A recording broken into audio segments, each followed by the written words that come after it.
Սիրելի ունգընտիրներ, բարև ձեզ, անգամ եւս ողջունենք ձեզ մեր Տիրոջ եւ Փրկչի Հիսուս Քրիստոսի անունով, բարի եկել եք մեր Շնորհ Հայաստանի ծրագրին։ Ունենք մեր մեջ անգամ եւս նաեւ մեր սիրելի եղբայրը Դավիթ Գյուրղյանը եւ անցյալ անգամ, եթե հիշում եք, մենք միասին խոսեցանք հովվական ծառայության մասին ընդհանրապես, կենտրոնացումով հովիվի ինքնության, թե ով է հովիվը եւ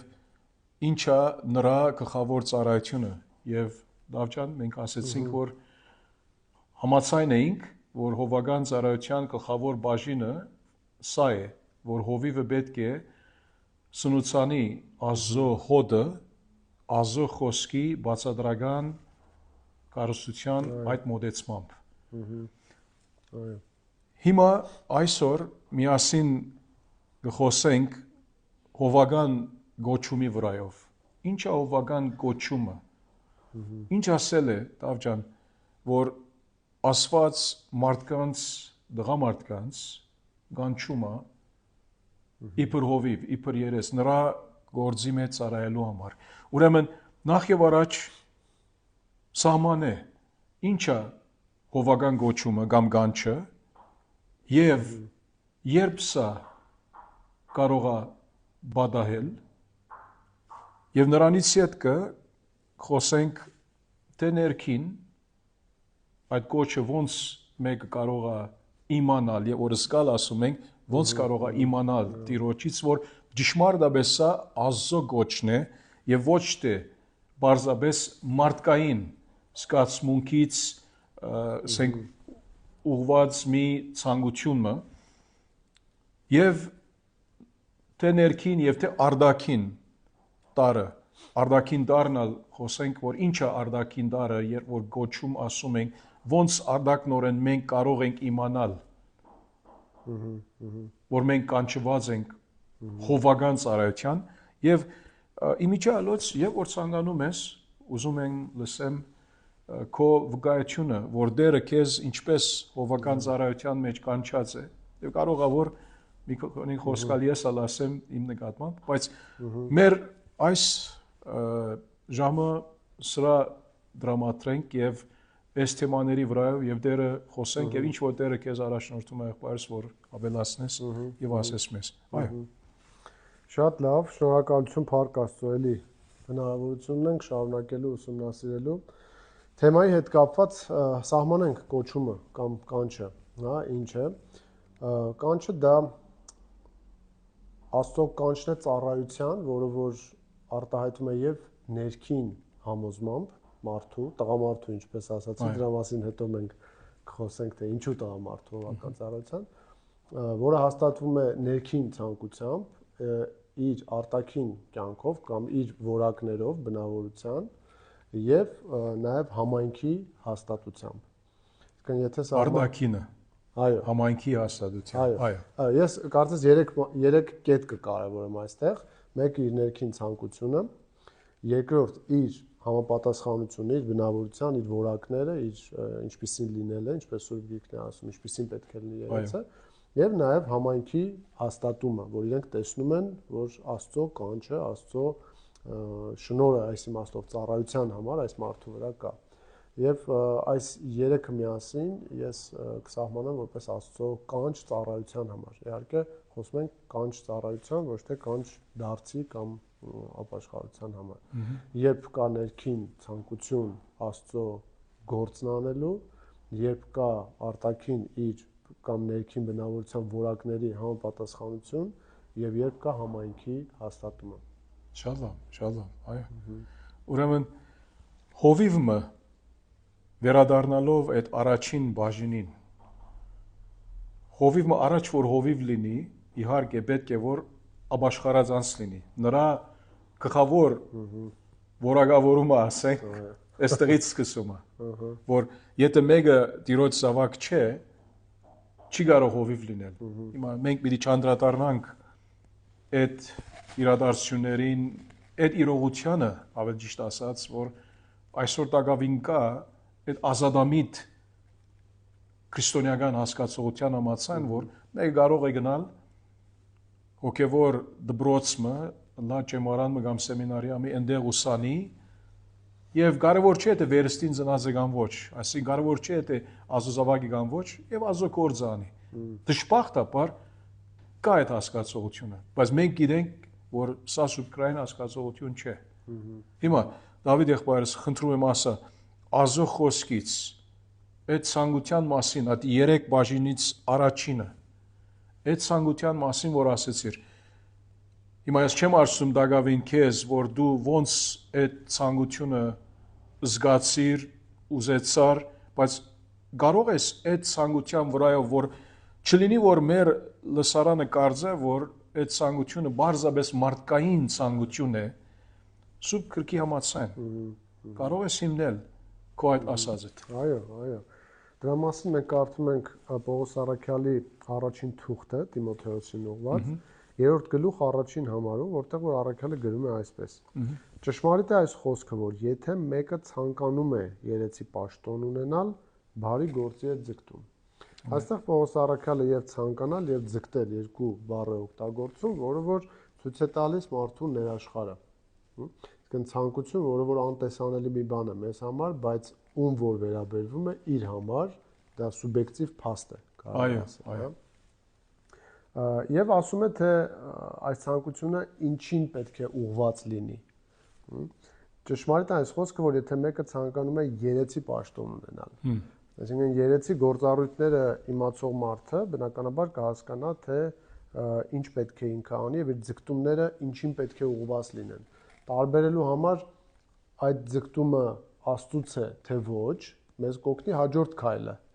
Առաջինը մարդը կարող է ինքն իրեն ասել, գիտես, ես անկեղծորեն ձգտում եմ Աստծո գործն անելու, բայց գուցե դա լինի ինքնաներշնչանք, գուցե դա լինի ոչ Աստծուց եկող կանչ, ոչ Աստծո կողմից դրված ցանկություն, որ ինքնագոչ չենք ուզում լինել։ Այո, ինքնագոչ չենք ուզում լինի։ Դրա համար մենք երկրորդ մասում, ավելի որակների մասում խոսենք որպես հաստատում ապացույց։ Եւ գնայինք, այստեղ արդեն նշված են։ Շարունակության մեջ, այո, շարունակության մեջ,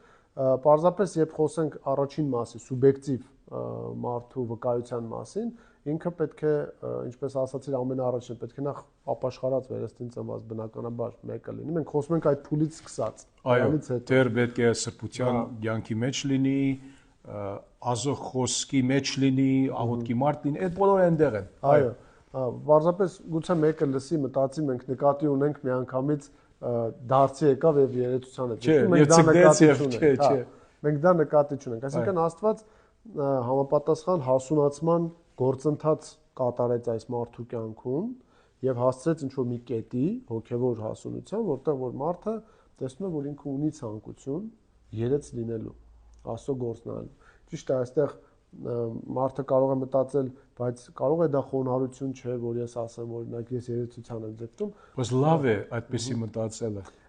Բան չունեմ ասելու, այո, լավ է, բայց ինքնակնության համար համաձայն եմ, լիովին համաձայն եմ։ Բայց ինչ որ կերպով պետք է երևա դա։ Հա, իհարկե պետք է։ Վերջը պետք է ասի, որ ես ուզում եմ։ Այո, վերջը պետք է լինի։ Այդ խոնարհությունը ամեն բան իր տեղին լիարժեք համաձայն եմ, բայց ինքը պետք է ունենա բնական փափակ, ցանկություն, բնական փափակ, այո, Աստծո գործի, Աստծո փառքի, Աստծո խոսքի, դրա մասին մենք դեռևս կխոսենք, այդ ձգտումը բնական պետք է եւ այդ ձգտումը Աստծուց է։ Աստված ինքն է դնում շատ կարևոր, շատ կարևոր։ Աստված ինքն է դեղատրում այդ ցանկությունը եւ Պողոս Առաքյալը, այո, ենթադրում է այստեղ, իհարկե, եւ որ ասում է, որ ճշմարիտ է այս խոսքը, հավատարիմ է, հավաստի այս խոսքը, եթե մեկը երեցության կամ եպիսկոպոսության է ցանկանում, բարի գործի է ցանկանում։ Իհարկե, սա Աստծուց սկսում է, այդ կոչը, այդ ներքին կոչը, գանչը Տիրոջից է։ Առաջ որ ես կամ դու իբր հովիվ, իբր երեց կարող ենք մենք ասել ես ցանկանում եմ այդ ծառայության ցկդում եմ, արդեն ինձ Տերը ինքը պետք է աշխատած լինի իմ եւ քու սրտում։ Այո։ Իսկ ինչպես տարբերել դա Աստծուց է թե ոչ, բնականաբար հաջորդ կետերը մեզ կօգնեն ավելի, որ հասկանանք իսկապես դա հաստատվում է Աստծուց է թե ոչ, բայց առաջին մակարդակում երբ խոսենք, վերստին ծնված մարդ, ով որոշակի հասունություն ունի, դժվար է սահմաններ գծել որքան, բայց այնքան որ նա մտածում է, որ ինքը կարող է արդեն ուրիշներին առաջնորդել հոգևոր կյանքում, պետք է ունենա ցանկություն եւ ցանկություն, որը որ Աստծո կողմից է դրվել եւ Աստծո գործի համար։ Իսկ եթե իր ցանկությունը օրինակ Աստծո գործի համար չէ, երեցության պատասխանատվության սահմանների մեջ չէ, այդտեղ շատ կասկածելի է թե դա ինչ ցանկություն է ընդհանրապես եւ ինչի համար է ուզում։ Դա առաջին կետը ցանկություն, որը որ Աստծո կողմից դրված կլինի եւ մարդը ազնվորեն, անկեղծորեն ուզի որ Աստծո գործը կատարի, իհարկե հասկանալով դրա լրջությունը, դրա բովանդակությունը, դրա մարտահրավերները, դրա դժվարությունները, դրա պատասխանատվությունը, եթե այսքանը հասկանալուց հետո դեռևս ցանկանում է, ուրեմն դա Աստծոց է։ Երբեմն դժվար է այդ բոլորը հասկանալ առաջ որ հոգևոր ծառայության մեջ է մեկը։ Գոնե հոժար լինի, ասի որ ես ուզում եմ Աստծո գործը անեմ, պատրաստ եմ նեղություններ կրելու, չարչարանքներ կրելու։ Այո, սա առաջին մակարդակը, որ կանչվածության մեջ շատ լավ, այո։ Շատ լավ, այո։ Այո, այդ ցանկությունը պետք է։ Սա առաջին մակարդակ, ինչպես ասեցիր։ Հիմա սրագաբակցությամբ իհարկե հիմա երբ մի եղբայրը, որ ինք Քրիստոսով է, վերստին ծնած է եւ Տիրոջ առաջ ապրում է հավատարմությամբ, չենք ասում լրիվ կատարյալ առանց մեղքի, ոչ, ինքը ոչ մեկյանից այդպես չենք, բայց լուրջի արած է իր քայլվածքը Տիրոջ առաջ, որ մեղքից զգուշանա, ազոխոսքը կարդա, սովորի, այդ բնական փապակը, ինչպես գաթնգեր երեխան ինչ ցանկանում է, գաթի ցանկանում է, նրա մորը գաթի ցանկանում է եւ այդ գաթը սնունդ է նրա համար, Աստծո մարդն էլ, որ ինքը իբր հովիվ այդ կանչվածությունը ունի Տիրոջից, պետք է որ Աստծո խոսքի ցանկանա եւ իհարկե կամաց ավելի հմդանա նրա մեջ։ Եվ աղոթքի մարդ պետք է լինի, եւ խոնարհ մարդ պետք է լինի, եւ ծառայող սիրտ պետք է ունենա ուրիշների համար, այս բոլորը այնտեղ են։ Հիմա երկրորդ մասը, որ արդեն նշեցիր, այդ կանչվածությունը ունենալուց յետքը որ Տիրոջից է, ինքը զգում է, որ իր սրտում այդ խանդավառությունը կա, այդ կրակը կա։ Հիշում եմ մի անգամ մկրտական հովիվ 19-րդ տարի Charles Spurgeon, ուրեմն երիտասարդը իրեն եկած է եւ որ զրուցած է, որ ինք որով ինչու Spurgeon-ի քոլեջի կար հովիվներ պատրաստելու համար եւ հասկացած է եղբոր որ ինքը ուզում է որ ուսանի որ ծառայի իբր հովիվ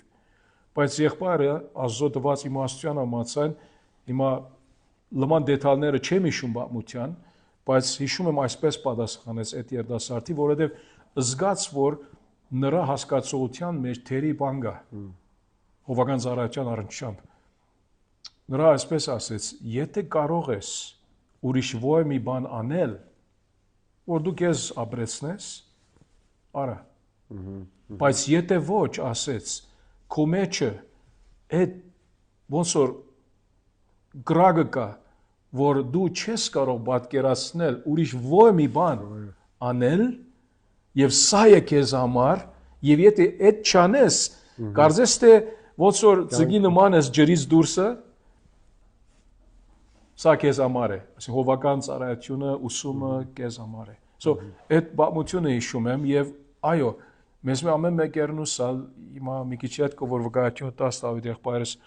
կարող ենք ավելի այդ թեմայի վրա ավելի անդրադառնանք, բայց խնդրում եմ հիմա ուզում եմ որ դու մի քիչ խոսես այդ հովի այդ անցի, այդ մարդու գանչը որ կա հովական ծառայության համար նրա բնավորությունը, բնութագիրը, որակավորումները անհատական բնութագրի առնչությամբ ինչ բաներ պետք է լինեն։ Հիմա դու սկսեցիր կարդալ 1 Տիմոթեոսի 3-ից։ Ասեցիր այնտեղ են։ Այո։ Նայենք շարունակությունը եւ դրան զուգահեռ երևի մի փոքր անցում անենք արդեն ես կուզեմ իմ վկայությունից իմ կյանքից մի քանի բաներ ասել։ Շարունակում է Պողոսը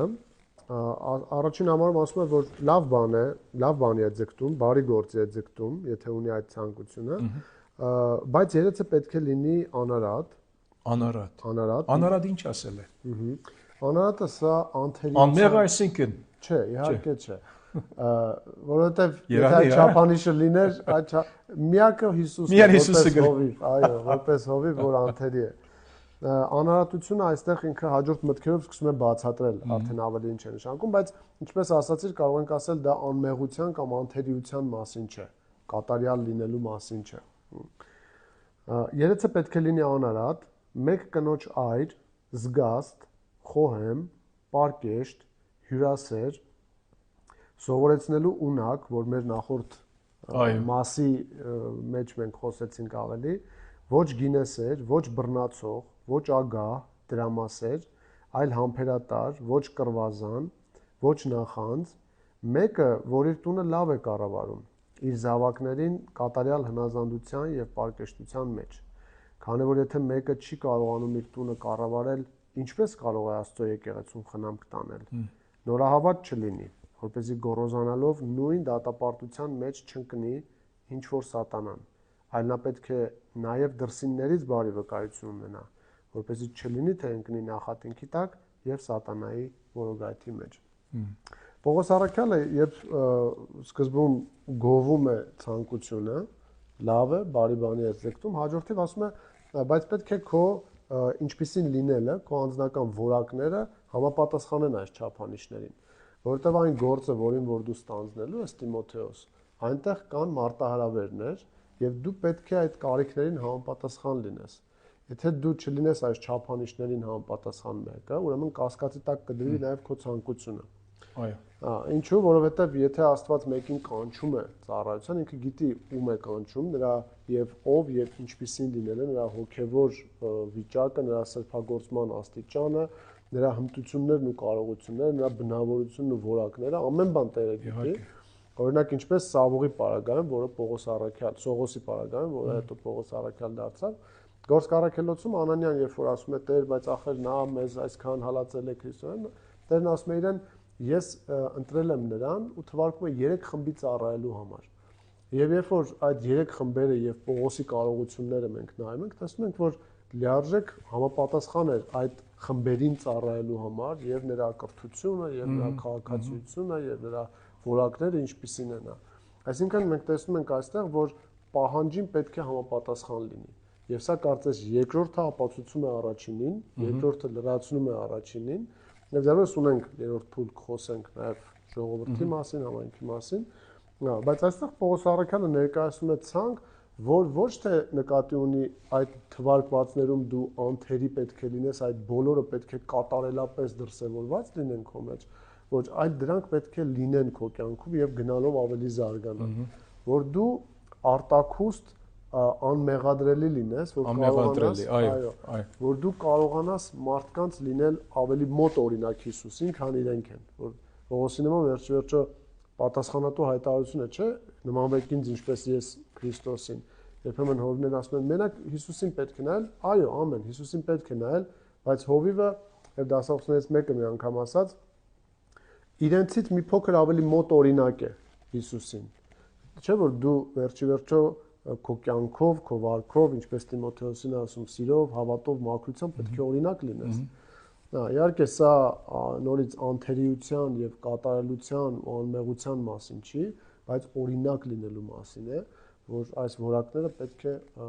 ունենա տվյալ մարդը, ում մեջ արդեն կա ցանկություն, ով հայտարարում է, ասում է ես անկեղծորեն ունեմ Աստծուց ցանկություն երեց լինելու, լավ, ասում է շատ լավ, ուրեմն արի տեսնենք այս որակները։ Եթե այս որակներից օրինակ մեկը ես հիմա առանձնացնեմ, որը դոմինանտ դեր ունի, հա, կշռող դեր ունի։ Եթե օրինակ այստեղ պակասի սովորեցնելու ունակությունը, հա, որը որ հենց գլխավոր միջոցն է հոգ տանելու Աստծո ժողովրդին, մարդն ասի, գիտես, ես ոչ սիրում եմ սովորել, ոչ պատրաստվում եմ սովորել, սա արդեն նշան է, որ կամ դու կողմնորոշված չես քո ցանկության մեջ, կամ դու չգիտես պահանջները, իմանալուց հետո ինչպես ես արձագանքում։ Եթե մարդը բնականաբար առարկի, հեշտ կլինի հասկանալ, որ իր ցանկության ծագումը աստվածային չէ։ Մարդկային ինչ որ գուցե լավ քարոզիչների է տեսել, ոգեշնչվել է, ուզում է ինքն էլ երես լինել, գուցե հալածանք նեղություն չի տեսել, մտածում է քրիստոնեական կյանքը ճամփորդությունների կյանք է միայն, բայց այսպեսով կարող ենք ասել, որ երկրորդ պահանջը լրացնում է առաջինին եւ ապացուցում կարծես։ Այո, ապացուցում է առաջինը։ Իսկությունը։ Ինչ որ ներքին այդ իղձը կա, այդ փափակը կա, այս երկրորդ քայլը որակառումների առումով որ խոսում ենք, այո, նրանք փաստն են, ապացույցն են, վավերացումն են, որ ինչ որ ես զգում եմ մեջս, նրանից կարող եմ իմանալ, որ միթե դերը ինձ կանչում է, չէ թե ես, սա բարձրապես իմ փափակս է։ Այո, եւ հեշտ չէ, ինչու որովհետեւ շատ ադեն երիտասարդ եղբայրներ, նրանք որ դակավին փորձառու չեն, կարող են որ մտածեն, որ այդ ցանկությունը կա, փափակը կա, բայց դակավին զորօրինակ կարող է 20-րու մեջ լինի, կամ երբեմն 18 լինի։ Եղած է բարականներ, որ որոշ եղբայրներ նույնիսկ 16-17-ից սկսել են հոգևոր ծառայության։ Օրինակ Spurgeon-ը գանող սկսած էր, H.B. Charles-ը, որ դու ծանոթացար քարոզը լսեցինք միասին, մի քանի շաբաթ առաջ, 16 կամ 17-ին այդ կանչը ուներ եկեղեցու կողմից, ինչ որ պիտի խոսես հետո։ Բայց սովորաբար երիտասարդը, այսինքն դարիքով դակավին 30-ը անց չէ, 40-ը անց չէ, դակավին դժվար է նրա համար հստակ գիտնա, մարդկային առումով խոսում եմ, բայց իհարկե որ Տերը ինք նրա սրտում ինքը գործում է, աշխատում է նրա սրտի վրա, արդեն իսկ ինքը այդ խաղաղությունը ունի, այդ վավերացումը ունի եւ տեսնում է, որ ինչպես ասացի Դավիթ ջան, իր հոգևոր աճը տեսնելով, իր բնութագրի այդ տարբեր ադգանիշների ավելի փառվոքումը տեսնելով, փոփոխությունը, հարաշտիմությունը դեպի Քրիստոսավայել լինելու ավելի կաչալերվում է։ Հիմա սրանք կարող են լինել այդտեղ, բայց այդ երրորդ տարը կա, որ այդ արդակին դարի հետ կապ ունի մարդումը կանչին, որտեղ ինքը տալիս է իբր հովի որովական ծառայության մեջ ներգրավի։ Խնդրում եմ մի քիչ նրա մասին խոսա։ Առաջ որ հետո կողգայությունը դա ուզում ենք լսել։ Ինչպես դերը քեզ ծառայության կանչեց, այս 3 կայլերի նկատմամբ դու ինչպես համոզվեցիր եւ ինչպես հստակ եղավ քեզ համար, որ Տիրոջը կամքն է սա հոգյանքի համար։ Այո։ Մի օրինակով սկսեմ, Գործ Առաքելոցում, երբ որ Պողոսն ու Բարնաբասը կանչվում էին ծառայության, ընտրվում էին կոնկրետ տեղանք գնալու համար 13-րդ գլխում, հետաքրքիր է ինչ պայմաններում էին նրանք գտնվում կանչի ժամանակ։ 13-րդ գլուխ Անտիոքում գտնվող եկեղեցում կային մի քանի մարգարեներ եւ ուսուցիչներ, ինչպես Բարնաբասը եւ Շմավոնը, որ Նիգեր էր կոչվում, Ղուկիոս Կյուրենացին, Մանայենը, որ Հերովդես 4 հապետի հետ էր մեծացել, եւ Սողոսը։ Սրանք, երբ սրանք բոլորը Տիրոջ ծառայությունն էին անում եւ ծոմ էին պահում, Սուրբ Հոգին ասաց. «Ինձ համար առանձնացրեք Բարնաբասին եւ Սողոսին այն գործի համար, որի համար ես նրանց կանչել եմ»։ Այն ժամանակ ծոմ պահեցին եւ աղոթք արեցին, նրանց վրա ձեռք դրեցին եւ ուղարկեցին։ Այս 3 համարից 2 կետ եմ ուզում առանձնացնել։ Առաջինը, թե նրանք ինչ պայմաններում էին, ինչ վիճակում էին, որ կանչվեցին, եւ նաեւ եկեղեցու դերը։ Երկրորդ։ Առաջինը նկարագրվում է, որ այս մարդիկ Տիրոջը ծառայության մեջ էին։ Արդեն ներգրավված էին։ Արդեն ներգրավված էին։ Այսինքն այնպես չի, որ իրենք տանը նստած կամ աշխատում էին ինչ-որ ուրիշտեղ, Տերը այդտեղից միանգամից կանչեց։ Սա ենթադրում է հոգևոր ընթացք որոշակի, որը որ ինչպես Տիմոթեոսին համակում կասվեր, ընտանիքը իր համար կարող է լինել փորձաքննության տեղ։ Ինչպեսին ես դու ընտանիքում, օրինակ։ Եթե դու այդ քննությունը դեռևս չես կարողանում անցնել, ուրեմն նշանակում է դու փոքր օրինակում չհաջողեցիր, մեծում ինչպես պետք է դու կարողանաս։ Արաքյալը ասեց, չէ, մի քիչ աճ կարտացիր 1 Տիմոթեոսի 3-ից, եթե մարդը չկարող իր ընտանիքին առաջնորդել հոգ տանել, ընտանիքը առաջնորդել հոգ տանել, խնդիրը ոնց Աստծո եկեղեցուն, պիտի ինք վերագացու լինի նրա վրա, Այո, եւ այստեղ տեսնում ենք, որ մարդիկ արդեն ծառայության մեջ են, մարդիկ հոգեվոր ընթացքի մեջ են եւ աղոթքի ու ծոմը ավելի կարծես կարող ենք պատկերացնել, որ ներգրավված ծառայության մեջ եւ այդ աղոթքի եւ ծառայության կյանքի մեջ Տերը իրենց կանչում է։ Եվ այստեղ համապատասխանում է Տիրոջ կանչը, նրանց պատրաստվածությունը եւ եկեղեցու համաձայնությունը։ Այստեղ մենք տեսնում ենք, որ եկեղեցին հնազանդվում է Աստծո կանչին։ Իրենք երբ իմանում են Աստծո կանչի մասին, իրենք տեսնելով այս մարդկանց հոգևոր ընթացքը, վկայությունը, իրենք հնազանդվում են։ Այսինքն կանչի գործընթացում մենք կարող ենք տեսնել երկկողմանի կապ, աստվածային եւ մարդկային։ Աստված ունի մարդիկ, որոնց որ նախապատրաստում է ծառայության համար, օժտելով իրենց եւ ցանկությամբ եւ համապատասխան որակներով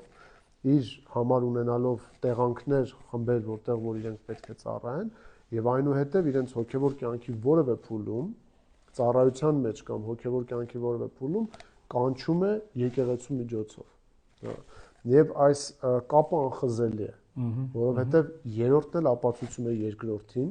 եւ երկրորդն էլ ապացուցում է առաջին։ Այսինքն որքան մենք առաջանում ենք այս քայլերի մեջ, այնքան ավելի ու ավելի ենք վստահ։ Շղթայի օղակները նման են, որ չես կարող այդ օղակները իրար մեջ բաժանել, որը բաժանազիտ պես արդեն շղթա լալ է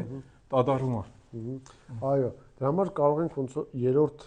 էլեմենտը կամ երրորդ մակարդակը տեսնել այստեղ, որը որ եկեղեցին է։ Աստծո ժողովրդի վավերացումը։ Այո, Աստծո ժողովրդի վավերացումը։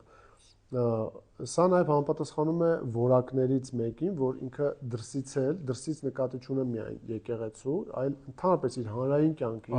ինչպիսին լինելը, ինչ վկայություն ունի։ Ինչ վկայություն ունի։ Դա չի նշանակում, որ հովիվը անցյալում մինչև դարձի գալը հնարավոր չէ ինչ որ, չգիտեմ,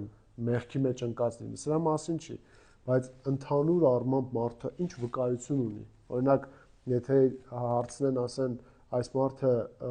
անցյալում ինչպիսին է եղել, որ ուզում է հիմա հովիվ դառնալ, եթե ներկայում իր մասին արդեն ամբաստանություններ լինեն, ներկայի կյանքի մասին, դա արդեն խնդիր է, ինքը մեղադրելի կարգավիճակում է գտնվում։ Եվ իր ընտանիքը փորձաքար է իր համար, եւ իր որակները, որը որ կար, եւ եկեղեցու համաձայնությունը, վկայությունը եւ ավերացումը։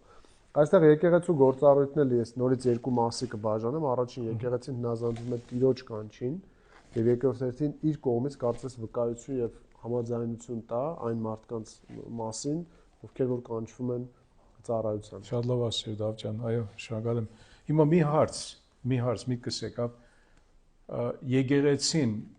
որ կանչում է մի անձի, որ ծառայի իբր երեց, ինչ հիմքերի վրա, մի քանի կարևոր հիմքեր, ինչ կարաս ներկայացնել մեր լսարանին Սուրբ Գրքից, Տիրոջ խոսքից, որ հիմնավորես քո ասած, ինչու որովհետև այստեղ ասում է Սուրբ Օքին ասած։ Մենք Սուրբ Օքին ասածը այն օրվա Կորսկարակելոսի այդ անցումային դարաշրջանում մի բան է, այսօր մենք հագիչ կերպով ասելով Սուրբ Օքին ասածը Աստծո խոսքի համաձայն ինչ որ ասածը։ Ադե, դա է։ Okay, Սուրբ Գրքի համաձայն, Սուրբ Օքին ոնց կարող է առաջնորդել մի տեղական եկեղեցիմը, որ այդ եկեղեցին կարողանա կողմնորոշվել, որ այս անձը կամ այս մարդիկը նրանք մեր հովիվներն են, ինչ որ մենք հավատում ենք եզակի երիցական խումբի։ Մենք չենք հավատում, որ մի հովիվ լինի եւ ուրիշ չկա եկեղեցիում այդ հասկացողությամբ, որ Սուրբ Գիրքը միշտ ներկայացում է հոգնագիով երեցները, այո, մի տեղական եկեղեցիում։ Հիմա հարցը հետեւյալն է, Դավիթ եղբայրս, եթե եկեղեցիմը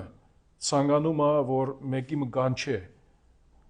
իհարկե ձեռնադրությամբ, աղոթքով, ձոմաբահությամբ, որբեսի ազգամ կգիտնան ըստ Աստծո խոսքին, որ այս անձը ինք պատրաստ է այս ծառայության համար, հարմար է այս ծառայության համար, այդ գոչը ունի Տիրոջից եւ ցանկությունն ունի։ Եկեղեցին ոնց պետք է ինք երաշխավորի, որ նրա ընդրությունը շիդակ ընդրությունն է Աստծո խոսքի համաձայն, որովհետեւ չսխալվի, որը հնարավոր է, որ երբեմն եկեղեցին, եթե մարմնավոր կերպով այս process-ը, այս գործընթացը հետևի, կարող է որ սխալ ընդրություն անի։ Քո փորձառությունից եւ մանավանդ ինչ որ Աստծո խոսքից քո խժմտանքը համոզված է նրանով, ինչ կարող ես ասել։ Շատ կարևոր հարց է դա, առավել եւս որ ընթերցեցինք մի հատվածից, որտեղ որ հենց ասում էր Սուրբ Հոգին ասեց, արդյոք այսօր պետք է մտածենք, որ Սուրբ Հոգին պետք է ասի։ Եթե մենք ուշադրություն դարձնենք հենց մեր կարդացած հատվածում, սրանք մարդիկ էին, ովքեր ժամանակակից տերմինով եթե ասենք, այդ ժամանակ, ինչպես ասացիր, անցումային շրջանը եկեղեցու խորհուրդն էր, այս 5 հոգիները, ովքեր որ առաջնորդում են եկեղեցուն։ Եվ այս եկեղեցու խորհուրդը շարունակ աղոթքի եւ ծոմի մեջ էր, այսինքն Աստծո կամքը փնտրելու հետևից էր։ Ճիշտ է, Ղուկասը այստեղ շատ լայնը դեպքեր է ներկայացնում, չի ասում աղոթքի ընթացքում ինչ թեմայով էին աղոթում, չի ասում օրինակ ինչպես Պողոսին ընտրեցին իրենք որպես իրենց խորհրդի մեջ որքան երկար ժամանակ տվեցին աղոթելու, ծոմվելու։ Այո, բայց դրանք ենթադրվում են, ասում է որ իրենք աղոթքի եւ լուրջ արած են, այո։ Իրենք հստակ այդ հարցի լուծման հետևից գնալով, այսպես ասած, իրենց ծառայությունն են արել։ Եվ առաջինը, որ ես կառանձնացնեմ այստեղ, եկեղեցու խորհուրդն է։ Եկեղեցու խորհուրդը, ովքեր որ շարունակ Աստծո կամքը փնտրելու եւ հասկանալու հետևից են, մենք այսօր Աստծո կամքը հասկանալու ունենք արդեն ամբողջացած խոսքը։ Եվ 5 կտակարան եւ նոր կտակարան ունենք առաքյալների դրած հիմքը եւ ունենք նոր կտակարանյան բոլոր վկայությունները եկեղեցու կառավարման մոդելի, պահանջների մասին եւ ի տարբերություն իրենց մենք այսօր ունենք արդեն իրենց միջոցով մեզ փոխանցված ուսուցումները։ Հետևաբար Սուրբ Հոգին օգտագործում է իր նախկին տված բացատրությունները, որովհետեւ մենք այսօր կարողանանք հասկանալ։ Եվ դրա առաջին պատասխանատուն խորհուրդն է եկեղեցու։ Եկեղեցու խորհուրդը, եթե մեկի մեջ ցանկություն կա, ծառայության, երեցի, որոշ ժամանակ կարող են վերցնել որպես աղոթքի նյութ, ուսումնասիրության, քննության թեմա, եւ այդ որոշ ժամանակը կլինի շաբաթներ թե ամիսներ, ես չգիտեմ։ Իրենց հաստատում ստանալուց հետո, որ իսկապես այս մի եղբայրը համապատասխանում է եւ ներքին ցանկության առումով եւ իր որակական հատկանիշների բնավորության առումով եւ դա կհասնի մի փուլի, որ կներկայացնեն եկեղեցուն։ Կներկայացնեն եկեղեցուն ասելով, որ մենք քննելով, տեսնելով, աղոթքի մեջ լինելով այս ընթացքում ոչ մի պատճառաբանություն չենք տեսնում հաջորդ քայլին չուղղորդելու եւ եկեղեցին լսելով խորհրդի անցած հոգեվոր ընթացքը տեսնելով նաեւ բնականաբար կճանաչի այդ մարդկանց ինչպիսին լինելը որտեղ ինքը ոչ միայն վավերացնում է խորհրդի ասածը այլ նաեւ ինքն է ճանաչում այդ մարդկանց իր կողմից վկայություն կտա եւ այս երկուսը խաչվում են մեկ տեղում խորհուրդը անցնում է ժամանակ տվյալ մարդուն ուսումնասիրելու համար, որ ստո ներկայացնում է ժողովրդին եւ ժողովուրդը իր համաձայնությունն է տալիս։ Հա, այսինքն որոշիչ կողմնորոշիչ կետը խորհուրդն է եւ ընթացք հոգեվոր, որի մեջ կստուգվի երեցի ցանկություն, պաշտոն զբաղեցնելու տեխնացուի ներքին ցանկությունը եւ արտաքին որակները ինչպիսին են, եւ եթե այս բոլոր փուլերը բարեհաջող անցնեն կներկայացնի խորհուրդը եկեղեցուն եւ եկեղեցին կվավերացնի դա։ Այսինքն գործընթացը այսպեսին է։ Ես իմ հասկացած, իմ ակալած գործընթացը այսպեսին է։ Այսինքն շատ ներողություն սա էլ ասեմ, հա, եկեղեցին Աստծո դրած կառուցվածքով սկսում է աշխատել։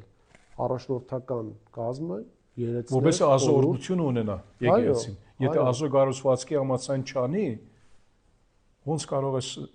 ակնկալել, որ Աստված պիտի օրհնի իր եկեղեցին։ Ինչու ասում եմ սա, որովհետև երբեմն շատ մի եկեղեցիներ ունենք, որոնք հավատացյալ ժողովուրդ են, բայց եկեղեցվո կառավարչական այդ կազմի կառուցվածքը լրիվ սուբկրային չէ անպայման։ Տարբեր մոդեցումներ կա։ Հիմա չենք ուզում այդ մոդեցումների տարբերակների մեջ գնալ ուսումնասիրել, բայց կարևոր է, որ այո, շիդակ սուբկրային մոդեցումը լինի, երբ եկեղեցին սկսյալ առաջնորդ եղբայրների այդ խորհրդից, որ նրանք մտորում են, նայում են, քննարկում են, աղոթում են, ձոմաբավությամբ էլ անում են, որոշ ժամանակ տրամադրում են, ինչպես ասեցի, շաբաթներ, ամիսներ, կարևորը մինչև որ նրանք հանգիստ զգան, որ այդ անձը, ով որ նրանք նկատի ունեն, աղոթում են նրա համար, հարմար անձն է կամ ոչ, որովհետեւ նրա ցանկությունը տեսնելով եւ նրա բնութագիրը տեսնելով իրենք կարողանան եկեղեցու ներկայացնել, ասելով որ մենք այս եղբայրը ծեր արչև դնում ենք, որ այս եղբայրը որ մեզ ծառայ է իբր օրինակ հովիվ երես այդպիսով։ Մեզ համար լիարժեք համաձայն եմ։ Մեզ համար բավարար է, որ ասենք, եթե այդ չափանիշներին համապատասխան է, Աստված այդպիսի մեկին վավերացնում է։ Սուրբ Հոգին ասեց արտահայտությունը, լիարժեք համապատասխանում է նրան, որ ասենք Տիրոջ դրած կարգերին համապատասխանում է, Աստված այսպես է ուզում։ Եվ հետաքրքիր է, որ Պողոսի ու Բարնաբասի ընտրությունից հետո, երբ արդեն հերթը գալիս է նրանց բաժանության, այդտեղ մի հետաքրքիր կետ կա, որ ուզում եմ մեր ուշադրությունը մի պահ դրա վրա կենտրոնացնենք։ Նրանց բաժանության հիմքը ինչ էր, Մարկոսը, ով որ Պողոս ասաց, որ հատվածի եղբայրս մեր լսարանի համար ասա։ Այո, Գործք առաքելոց 14-րդ գլուխ։ Կարևոր է, որ եկես միշտ դու բնդրում ես եղբայրս։ Այո, ես մի հատ հատվածը գտնեմ։ Կարևոր է, որ եկեղեցին շիդակ դրտաբաճարներով եւ սուրբ քրային, նամանավանդ սուրբ քրային դրտաբաճարները սուրբ քրային պետք է լինեն եւ նրանց ցանկությունն էլ համապատասխանի սուրբ գրքին։ Ինչու որտեվ Սուրբ Հոգին իր խոսքի միջոցով անում է ինչ որ անում է, նույնիսկ երբ ինք Տերը, այսինքն ընտրում է հաջորդ երեցը կամ հաջորդ երեցը։ Ինչու ասում եմ սա, որովհետև երբեմն եկեղեցիներ լինում են, որ նրանք շիրակ չեն հասկանում Աստծո մտադրությունը, թե ով է հովիվը եւ հովիվի բարդականությունը կամ բարդականությունները ինչ են, որոնք են, եւ երբեմն անսական փորձառությունից խոսում եմ տարիներ առաջ։ Մի եկեղեցի մկար, որ ինձ հարց տրվեց մեկը, երդասարդ մեկն էր, հովիվը, ասին, ինչ անում է ասելով, եւ այդ անձը, ինչ որ հիմա ասում ենք, ինք եկեղեցական խորհրդի մեջ էր։ Ես շատ բան չասեցի, որով խնդրոարագանցը ես էի այնտեղ, այնատեն։ Բայց այսինքն մտածեցի, որ ոնց եկեղեցու խորհրդի մեջ է այդպիսի անձնավորություն կա, ինչու որովհետև ինքը բարձրապես չի հարցնում, որ ինձ փորձի, հապա հարցնում է, որովհետև չի գիտեր, իմ եզրակացությունս դա էր, որ չի գիտեր, օքեյ, երդասարդ էր, հասկանում եմ, եւ այդ առումով չեմ մեղադրում նրա, բայց երբ չենք հասկանում, թե հովիվի բարդականությունը ինչ է, ինչ պետք է անի, խնդիրը ուրիշ օրինակ ունեմ, որ անսամբես տեղյակ եմ, որ եկեղեցու մեջ, որ էի, երդասարդ հովիվը բնդրում էինք երդասարտացի համար, եւ գային մեզ մե ոմանք, որ նորից նրանք ազդեցություն ունեին եկեղեցու մեջ, եւ ոչ անպայման խորհրդի մեջ էին, բայց ազդեցություն ունեին, դրանք բնդրում էին երդասարդը, որ երդասարդների հետ պիտի խաղեր խաղա, երդասարդ եւ որ ասում եմ, այսինքն չափահաս եւ վեր, դպրոցական, աշխատող, 20-ների մեջ, 30-ների մեջ այդպիսով։ Ես բադանի չեմ ասում, երեխա չեմ ասում։ Նրանցից ոմանց գաղափարը դա էր, որ երդասարտած հովիվը պետք է խաղերալ խաղա, ասանի անի։ Հիմա ես անձնապես հովիվն է եկեղեցու, խնդիր չունեի խաղերի հետ։ Բայց նրանց մտքում Պարտիրոջ որ մեծամասնության բանը չէր, խորհուրդ գաղափարը չէր դա։ Նրանք չեն հասկանում, որ նույնիսկ երդասարտած հովիվն էլ հովիվ է։ Եվ իբր հովիվ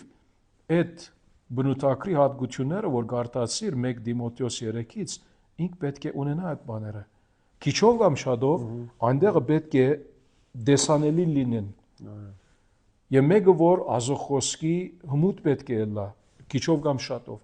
Եվ նրա բարդականությունը, եւ հիշում եմ այդեն խոսեցանք, որ երիտասարդ հովիվի առաջնագահ դերը այս բաներն է, որովհետեւ մարդիկ սխալ չհասկանան, որ ինչու համար բերում ենք երիտասարդ հովիվ,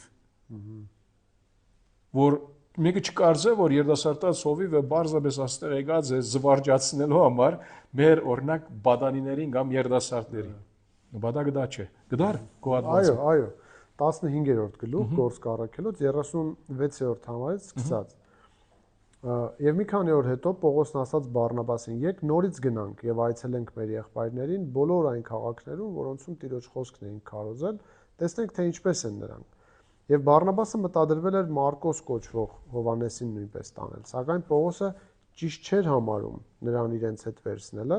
որը Պամփյուլիայում իրենցից բաժանվեց եւ իրենց հետ գործելու չգնաց։ Եվ անհամաձայնությունն այնքան սուր էր, որ բաժանվեցին միմյանցից։ Այսպես Բարնաբասը Մարկոսին առավ եւ նավով գնաց Կիպրոս, իսկ Պողոսը Շիղային ընտրելով ճանապարհ ընկավ եղբայրների կողմից Աստծո շնորհին հանձնվելուց հետո։ Ճիշտ է, տարբեր մեկնաբանություններ կա Պողոսի եւ Բարնաբասի բաժանման մասին։ Ես դրանց մեջ չեմ ուզում մտնել, այլ ուզում շեշտել մի բան, որ Պողոս առաքյալը այստեղ ներկայացնում է, որ Մարկոսը իրենց նպատակին, այդ պահի նպատակին հարմար չէր, նպատակին համապատասխան չէր։ Ասում է գնանք այցելենք, որը բնականաբար բառ նշանակում է ամրապնդել այն տեղերը, այն քաղաքները, որոնց արդեն քարոզել ենք, եւ ամրապնդման գործին հակափաստար կարծես բերի։ Մեկը, ով ինքն է թույլ դեռևս, ինքը չի ասում, որ Մարկոսը մեր եղբայրը չի, վերստին ծնված չի, դրա մասին չի, նպատակին անհամապատասխան լինելու մասին է խոսքը։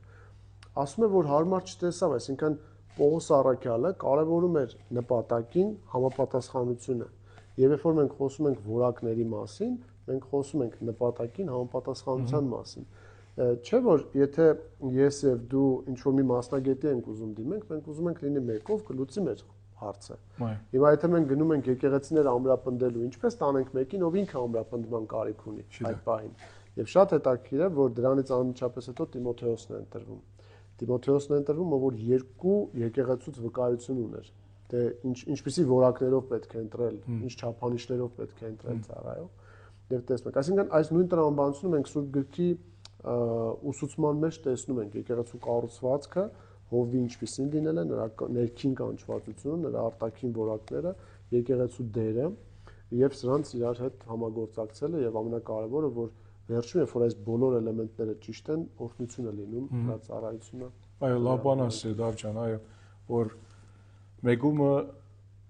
ծառայությունը եւ նրա հարմարավետությունը համապատասխան պետք է լինի։ Իր անձը իր ծառայության համապատասխան պետք է լինի։ Նույնիսկ եթե ցանկությունը ունենա, սա չի հերիքում։ Նույնիսկ եթե ասենք որակավորումները կան, բայց եկեղեցին հարմար չի տեսնում զորօրինակ, դակավին պատրաստ չի, պետք է սպասի, մինչև որ Տերը կան չի, մինչև որ ատենը կա։ Շատ լավ Դավ ջան։ Հա։ Մի կետեր միայն այդտեղ համապատասխանության վերաբերյալ շատ հետաքրքիր է։ Տիմոթեոսը մոր կողմից հրյա էր, հոր կողմից հույն, եւ սա կրկին իրենց նպատակին համապատասխան էր, որովհետեւ միջմշակութային ծառայող էր եւ հрьяաների եւ այսինքն նույնիսկ ազգային պատկանելիությունը կարող է դեր խաղալ, քաղաքացիությունը կարող է դեր խաղալ։ Շատ դեր օգտագործում է այդ բոլորը։ Այո, դրա համար ինչպես որ ասացիր, որ ունենալ ցանկություն լավ է, բայց դեռևս չի նշանակում, որ դու համապատասխանես բոլոր տեղանքներին, բոլոր խմբերին, որտեղ պետք է ծառայես։ Եվ մենք շատ ենք տեսնում գործ կառաքելոցում Պողոսի օրինակ Հռոմի քաղաքացի լինելու ինչ դեր է կատարում, լեզուներ իմանալու ինչ դեր է կատարում, այնպես որ համապատասխանություն մինչև իսկ նման հարցերում։ Այո, նրա անշուշտ նախկին ուսուցումը, որ ինքը Կամալիելի առաջ սովորած է այդ առումով, որ այսինքն իր ուսուցումը բարձրակույն ուսուցում ունի ազոխոսքի, հին ուխտի համացան, եւ դեռ այդ բոլորը օգտագործում էր Պողոսի կյանքում, ինչպես մերն է։ Ինչպես հիմա խնդրում եմ ինձ ասա, քո գանչվածությունը ծառայության նկատմամբ մի քիչ սրա վրայով խոսենք այսօր, որ մեր լսարանը իմանա, որ դերը ինչպես քեզ կանչեց, ինչպես զգացիր, եկեղեցին ոնց վավերացրեց եւ այլն։ Շատ լավ։ Ես ծնվել եմ քրիստոնյա ընտանիքում, ինչու է սա կարևոր հիմա պատմության մեջ, որովհետև քրիստոնյա ընտանիքում ծնված տղաները հիմնականում կարծում են, որ իրենք միշտ եղել են վերստին ծնված հավատացյալներ, որովհետև ապրել են մի մշակույթում, մի դաստիարակության մեջ, որտեղ եկեղեցի գնալը սովորական բան է, աղոթելը սովորական բան է, ծառայելը նույնիսկ սովորական բան է, այսինքն որոշ տարիքի քեզ պատասխանատվություններ են տալիս, որ դու անես։ Եվ այդ սովորական թվացող ընթացքի մեջ ժամանակի ընթացքում քեզ թվում է, որ դու բայց կարծես միշտ էլ ապաշխարած ես եղել, միշտ էլ վերստին ծնված ես եղել, բայց այդպես չէ, իրականությունը այդպես չէ։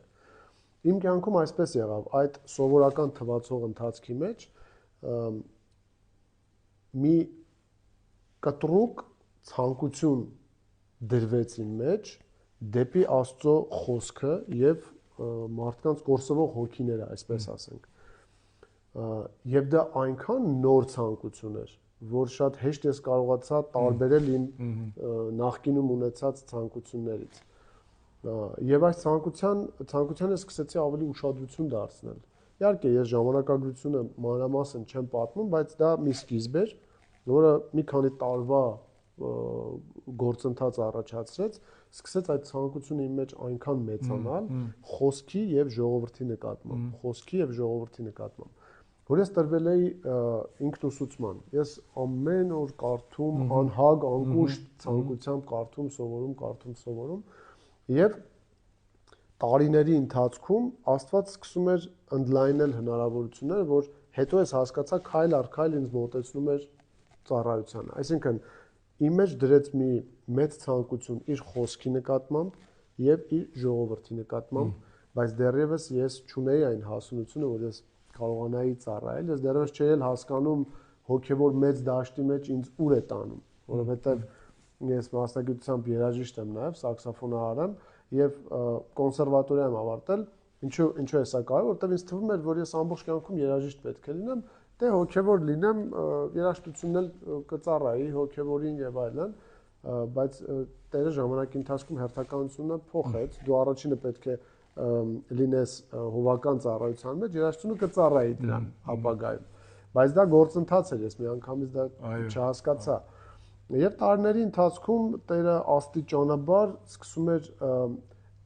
ցույց տալ առիթներ, որտեղ որ ինձ տրված կարողություններ սկսում էր պիտանի լինել մարդկանց։ Ես սկսում էի սովորել եւ առիթներ լինում փոխանցելու։ Սկսում էի սովորել, առիթներ լինում փոխանցել։ Այսինքն երկու կողմանի վավերացում էր գտնում ինձ համար, առաջին, եթե այդպես ասեմ։ Որովհետեւ ոչ միայն ես վստահ եմ ամեն հովիվ էլ կվկայի, որ տարիներ են անցել, որ ինքը իր մեջ հաստատվի, արդյոք իսկապես սա իմ ցանկությունը չէ, այլ Աստված է ինձ առաջնորդում այս կետին։ Եվ իմ պարագայում էլ այդպես աստիճանաբար սկսեց ուժեղանալ խոսքի հանդեպ եւ սերը եւ գիտելիքները, սովորել։ Իհարկե դա չի դադարելու մինչև կյանքի վերջ, լսողներին չթվա, որ հա ինչ որ մի կետի ենք հասել, որտեղ որ վերջ է, չէ, բայց այդ բոլորը դեռ շատից քիչ գիտենք։ Պողոս Արաքյանը։ Դա դեռևս Պողոսն է ասում, ես ավելին քիչը կասեի։ Դե համար տեքստը ուրիշ բան կա այնտեղը, բայց այո, ընդհանուր կապարը որ շատից քիչ գիտենք։ Այո, եւ ցանկությունը սկսեց համապատասխանել կարիքներին արտաքին։ Այսինքն այդ ցանկությունը Աստված չթողեց пассив վիճակում, ուղղակի ցանկություն, որ միշտի մեջ կա, չէ, դա սկսեց աճել, դա սկսեց զորանալ, դա սկսեց ինձ մղել երկրորդական պլանում դնելու իմ ամենասիրելի բաները։ Իհարկե սա ինչ որ ասում եմ տարիների ընթացքում եղել է, լսողը կարող է մտածել 1 օրում կամ 2 օրում, չէ, տարիների ընթացքում։ Ինձ համար դարձել էր Աստծո խոսքը սովորելը եւ փոխանցելը կյանքի իմաստ եւ նպատակ։ Ես իմ կյանքի ամեն բանը դրա շուրջ էի կառուցում։ Այսինքն ասեմ մի քիչ իմ վկայությունս ալ նույնանման տարեր ունի, որ ես ալ ժամանակի ընթացքում հասկացա, որ այդ ցանկությունը կա, որ Տերը ծառայեմ եւ այո, ինձ համար Աստծո խոսքը ամենակարևոր գլխավոր կարիքն է մարդու համար։ Եվ եթե կարող եմ նրա մեջ ներգրավել եւ այդ օգտակարությունը ուրիշները ինչ որ դերը արել է արդեն իսկ իմ կյանքում, որ քեզ նման ես հիշում եմ 20-ների մեջ որ էի եւ որ դասերս վերջացնում էի, որ կոլեջ գնում էի, նրանից այդ ոնց որ իմ սպամունքս ազո խոսքի հետ ժամանակացնել էր։ Քոնը միան այդքանը ասեմ։ Ուրիշներ ուրիշ բաներ անում էին, ես չեմ ասում սպորտ չէի անում, սիրում էի ֆուտբոլ խաղալ, խաղում էի, բայց ուրիշներ դարբեր սպամունքներ ունեին։ Ինձ համար, այո, եկեղեցին, բայց ազո խոսքի ուսումնասիրությունը իմ տան մեջ, իմ կրկերով, իմ սուբ կրկից սկսյալ, այդպիսով։ Այո, եւ այդ տարերը ինձ թվում է բոլոր հովիվների մոտ էլ որոշ չափով նույնություններ կլինեն, բայց տարբերություններ կլինեն։ Այո։ Ցանկությունը այնքան մեծ էր, որ ես այդ ժամանակ աշխատում էի եւ քնում էի 4 ժամ ընդամենը։ Բայց այնքան մեծ էր ցանկությունը, ոչ մեկ ինձ չէր ստիպում, որ ես արթնանայի, կարդայի եւ այլն, ես ժամեր էի տրամադրում, ժամեր։ Եվ աղոթում եմ Տեր Աստված կլինի ինձ այնպիսի աշխատանք տաս, որ ես շատ ավելի կարողանամ ժամանակ տրամադրել։ Եվ այդ անցումը այնքան տարիների ընթացքում այնքան սահուն Աստված կազմակերպեց, որ հիմնական աշխատանքս ծառայությունս դարձավ հովական ծառայությունը եւ հիմա ոչ միտեղ չեմ աշխատում որպես, չգիտեմ, երաժիշտ կամ ինչ-որ ռեստորանում եւ այլն։ Դա տարիների ընթացքում արեց Աստված, բայց վավերացման փուլ կար ինձ համար, որը որ տեղի ունեցավ, չեմ հաշվել, բայց գուցե 3 կամ 4 տարվա ընթացքում, որտեղ որ շատ կտրուկ փոփոխություն եղավ իմ Աստծո խոսքի հանդեպ սիրո եւ ժողովրդի հանդեպ սիրո։ Դա ես նմանեցրեցի նրան, որ դու լսել ես մի բան, դու հավատում ես մի ճշմարտության, օրինակ, որ 1 ժամից պետք է փուլ գա այս առաստաղը, դու իսկապես եթե հավատացել ես, անհնար է դա քեզ չմղի ուրիշին ասելու, ով նստած է այդ առաստաղի տակ, անհնար է։ Այսինքն ես մի փոքր նմանեցնում եմ դրան, ինձ համար դժոխքը, փրկությունը, այն ինչ որ ես սովորում էի, հասկանում էի, այդքան իրական էր եւ է եւ ավելի է գնալով իրական դառնում եւ իմ միտքը 24 ժամ մի փոքր չափազանցված եթե ասեմ, աշխատում էր մի բանի ուղղությամբ, ինչպես առիթ փնտրեմ մարդկանց ասելու, կլինեմ խանութում, կլինեմ տանը, կլինեմ որևէտեղ, եւ Աստված այնքան սկսեց սրանք զարգացնել, որ եւ ցանկություն, եւ ցանկությանը գումարվեց նաեւ այդ որակները, իհարկե ես որակ ասելով սկզբում ասացի, որ նկատի չունեմ այդ բոլոր որակների կատարյալ դրսևորումները մեր կյանքում, բայց դրանք տեսանելի են, դրանք սկսում են զարգանալ, դրանք սկսում են զորանալ եւ նաեւ արտաքին համապատասխանությունը արդեն ինձ տվեց հնարավորություններ սովորելու, կրթություն ստանալու, արդեն վերեց մի համայնք, որտեղ որ ես կարող եմ մարդիկ ուզում էին լսել, տվեց հնարավորություններ փոխանցելու եւ տարբեր կողմերով հաստատում էր մեկը մյուսին եւ որոշ ժամանակ հետո ես արդեն կասկած չունեի, որ Տերը ինձ կանչել է հովական ծառայության։ Նա եւ դրանից հետո բնականաբար շատ ավելի հաստատումներ Աստված սկսեց տալ, մինչեւ իսկ Տիրոջ կամքով 5 տարի առաջ Տերը մի եկեղեցի հիմնեց, որտեղ որ ամբողջ ժամանակով հիմա ես ու ուրիշ մեր Հայկ եղբայրը երեցնից ծառայում ենք միասին։ Եթե կարճ այսպես կասեմ, բացապես փուլերը ինչպես եղել։ Աստված վստահ եմ ավելի մանրամասներ ունես կիսվելու, բայց հասկանը լավ էր, օրհնություն էր ինձ համար էլ լսելը, ինչու որովհետև միևնույն օրհնություն էր ոչ թե լսելը ինչ Տերը արել է քո կյանքի միջոցով, քո կյանքի ընթացքում, բայց նույնանման այդ նմանատիպ բաները, որ արդեն դու ալ փորձարկել ես, նույնալ որոշ ծևով ես ալ այդ փուլերից անցած եմ, երբ զգացի այդ կոչը, այդ ցանկությունը կար, եւ այո, ժամանակ վերցրեց, մինչեւ որ հասկանամ, միթե Տերը ինձ ուզում է նրա ծառայության մեջ կամ ոչ, բայց հետո տեղը եկավ, Տերը վավերացրեց դա ոչ թե մեր իմ սրտումս, իհարկե իմ ընտանիքի կյանքումս, կնոջս կյանքում էլ եկեղեցու միջոցով էլ, որ եկեղեցին վավերացրեց եւ այլն, բայց մի անգամից չի լինում։ Այդ փապակը հիշում եմ գար 20-ների մեջ, բայց մի անգամից այդ առաջին օրվանից չսկսեց որ այդ process-ը որ ես մի ամիսի հետ կօրինակ երես պիտի լինեմ եկեղեցու հովիվ լինեմ այո դարբեր եղբայրներ դարբեր փորձառություններ ունեն որոշ հատներ երբեմն կա ոմանց հետ ստացվում է շատ ավելի շուտ շատ ավելի արագ բայց ուրիշներ կա հիմա մեզ նման ավելի ժամանակ վերցրեց տարիներու ընթացքում եղավ բայց խնդիր չէ եւ դարբեր փուլերից անցնում ենք հիմա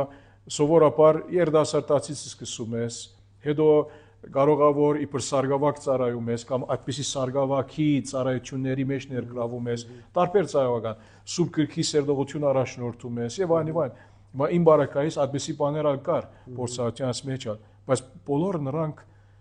դեղ ունեին, որ ինձ ծավալկերպեն ավելի սովորեցնեն, փորձառությունը տան, որ եկեղեցու ծառայությունը ինչ է, ինչ օրդություններ կան, ինչ մարտահրավերներ կան, եւ մինչեւ այսօր իհարկե նույն օրդությունները կամ դարբեր օրդություններ ավելյալ Աստծո շնորհիվ եւ դարբեր մարտահրավերներ արդեն ներգրավում ենք եւ նրանց հետ աշխատում ենք, բայց Աստծո գործի մաս են այս բոլորը, Աստծո ժողովրդի օգտակարության համար մենք լինելով մի մաս Աստծո ժողովրդի, որտեղ մենք գիտենք եղբայրս, մենք իբրովիվներ երբեք մենք ժողովրդի վրա չենք, հապա դեր ինչ ասեց, եթե մեկը ուզում է առաջին լինել, ծեր բոլորին ծառան պետք է լինի եւ այդ հատվածում որչավոր հիշում եմ աշակերտները նրանք իրարու հետ ոնց որ ոչ թե գրվում էին խնդիր կար որ ով առաջինը պետք է լինի առաջնորդ պետք է լինի այդպես մի բան եւ Տերը ասեց ինչ անում եք մի խոսքով եթե ուզում ես առաջնորդ լինել բոլորին ծառան պետք է լինես սա մեզ ուսապերում է որ առաջնորդ լինելու հասկացողությունը ներառում է որ դու ծառայես եւ բոլորին ծառանես շնորհակալ եմ այս բոլոր զրույցին համար եւ ինչ որ միասին այսօր անգամ եւս զրուցեցինք ուրեմն ամբողջացնելով որ այդ ցանկությունը պետք է լինի անցի մեջ որ ցանկանում է իբր երեց ծառայել իբր ովիվ ծառայել եւ երկրորդ այդ բնավորության հետ կապ ունեցող այդ որակավորումները հոմ պետք է լինեն քիչով կամ շատով ավելի շատով քան թե քիչով եւ անշուշտ երրորդ տեսանք այդ արդակին մասը որ կա եկեղեցու վավերացումը որ եկեղեցին վավերացումը ասելով որ մենք համաձայն ենք մենք քննած ենք մենք զրուցած ենք մենք ստուգած ենք այս եղբայրը Աստծո շնորհով ունի այդ կոչը որ մենք կարող ենք նրա գործածել Տիրոջ բարքի համար որ ինք մեզ ծառայի մեր ժողովարանում մեր տեղական եկեղեցիում Պարկասո որ Տերը մեզ կանչած է բայց մեծ առաստաշնորհում է եւ մեծ պարտավորվածություն ունենք Տիրոջը կամքի համաձայն ապրելու եւ ծառայելու նրա ժողովրդի համար շնորհակալ եմ եղբայրս ես եմ շնորհակալ այս անգամ դու կարող ես աղոթել այո սիրով աղոթել Տեր Հիսուս շնորհակալ ենք քեզ շնորհակալ ենք որ քո եկեղեցու միջոցով Ես քո ճշմարտություններն ես փոխանցել, որ մենք այսօր ունենք ամուր հիմք քո կամքի վերաբերյալ, գիտենք ինչպես ես դու եկեղեցին կառավարում, ինչպես ես դրել եկեղեցու կառուցվածքը, ինչպես ես ծառայողներ ընտրում, փառք ես, որ մեզ լուսավորել ես, որ մենք կարող ենք հասկանալ, թե ինչպես առաքյալ դե գրում քո տան մեջ ինչպես է պետք վարվել։ Շնորհակալ ենք նաև այս զրույցների համար, թող այն շինություն լինի եւ մեր եւ բոլոր լսողներին Եվ մասնավոր մեր թեմայի համար, որ խոսեցինք, թող քո ծառաները, որոնց որ դու ես կանչում, իսկապես նրանք ժամանակի ընթացքում հասկանան քո տված ցանկության միջոցով, քո տված նրանց բնավորության որակների միջոցով եւ նաեւ քո եկեղեցու ավերածմամբ։ Եվ թող քո ծառաները օրեցօր ավելի շատանան, որտեղ դու ասացիր, որ հունցքը շատ է, մշակները քիչ։ Ուստի մենք աղոթում ենք, որ դու մշակներ հանես, շատ ու շատ մշակներ հանես, թող նրանք իսկապես քեզնից ընտրված լինեն, քեզնից սովորած լինեն եւ քո կողմից ուղարկված լինեն։ Բոլոր այն մասերում, բոլոր այն տեղերում, բոլոր այն խմբերում, բոլոր այն քաղաքներում ու երկրներում, որտեղ որ դու պատրաստել ես նրանց ծառայության համար։ Եվ այսպիսով թող աշխարհի 4 անկյուններում քո ճշմարիտ զավակները, քո մաքուր եւ փրկող ավետարանը փոխանցեն եւ դրանով հավաքի բոլոր քո ընտրյալներին։ Եվ սպասենք այդ հիանալի օրվան, մինչև որ կամ դու կգաս, կամ մեզ կկանչես։ Այս ամենը աղոթում ենք մեր Տեր ու Փրկիչ Հիսուս Քրիստոսի անունով, որ փառավորվի Հայրը, Որդին եւ Սուրբ Հոգին։ Ամեն։ Ամեն։ Տեր օրհնի եղբայր, շնորհակալություն։ Քեզ էլ շնորհակալ եմ։